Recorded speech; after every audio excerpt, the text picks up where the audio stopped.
Hello friends, happy Prathamashtami आपण समस्तଙ୍କୁ जी पढ़ुआ आज समस्ते नुआ ड्रेस नुआ साड़ी नुआ जामा सब पिंधिबे।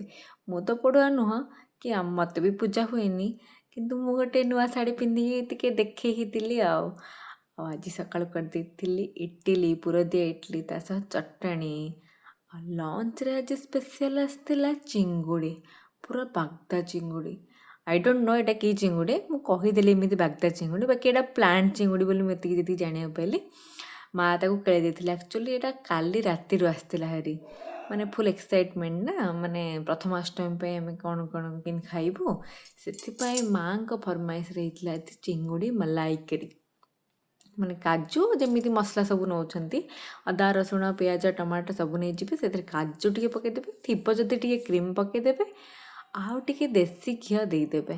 ଉଡ଼ିଲା ତ ଆଉ ସେଠି ବଇ ଜଳିଲା। ଏଠି ତେଲ ପକାଇ ଦେଇକି ମୁଁ ଟିକେ ମସଲା ପକାଇଦେଲି, ତାକୁ ଟିକେ ଗୋଳା ଗୋଳି ଘଣ୍ଟା ଘଣ୍ଟି ଜିରା ଗୁଣ୍ଡ ଧନିଆ ଗୁଣ୍ଡ ଲଙ୍କା ଗୁଣ୍ଡ ସବୁ ସେଥିରେ ଦେଇଦେଲି, ତାକୁ ଭଲସେ କଷିଦେଲି। ଏଠି ଦେଶୀ ଘିଅ 2 ଚାମଚ ଦେଇଦେଲି।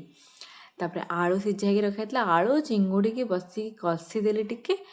ତାପରେ ସେଥିରେ ମେଞ୍ଚେ ହବ ପାଣି ଢାଳିଦେଲି, ମାନେ ଯେତିକି ଦରକାର। ମଲାଇକରେ ତ ସେମିତି ଅଧିକ ପାଣି ରୁହେନି, ବଟ୍ ଏଇଟା ହେଉଛି ଆମର ଦେଶୀ ଷ୍ଟାଇଲ୍ ମଲାଇକରି, ସେଥିପାଇଁ ଏଥିରେ ପାଣି ଦେଉଛୁ, ମାନେ ଝୋଳ କରି ଖାଇବୁ। ଆମେ ଓଡ଼ିଆ ଲୋକ, ଝୋଳ ବିନା ଭାତ ଚାଲିବ କେମିତି?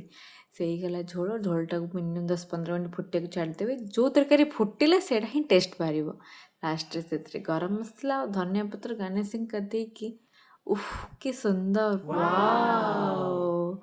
ତାପରେ ଭାତ ଆଉ ଟିକେ ସାଲାଡ଼ ଆଉ ଚିଙ୍ଗୁଡ଼ି ଆଉ ଟିକେ ଭଜା ସାଙ୍ଗରେ ବହି ତ ଆଜି ପୁରା ଜଳିବ ଆଉ ଦମାଦମ୍। ତାପରେ ମୁଁ ବସି ପଡ଼ିଲି ଖାଇବାକୁ। ଗୋଟେ ଚିଙ୍ଗୁଡ଼ି ଆଣିଲି, ତାକୁ ଫାଳ କରିକି ଆପଣମାନଙ୍କୁ ଟିକେ ଦେଖାଉଛି ମୁଁ କେମିତି ଖାଉଛି ବୋଲିକା।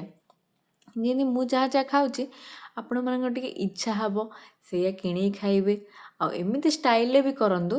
ରିଅଲି ବହୁତ ଟେଷ୍ଟ ଲାଗିବ ଚିଙ୍ଗୁଡ଼ିଟା।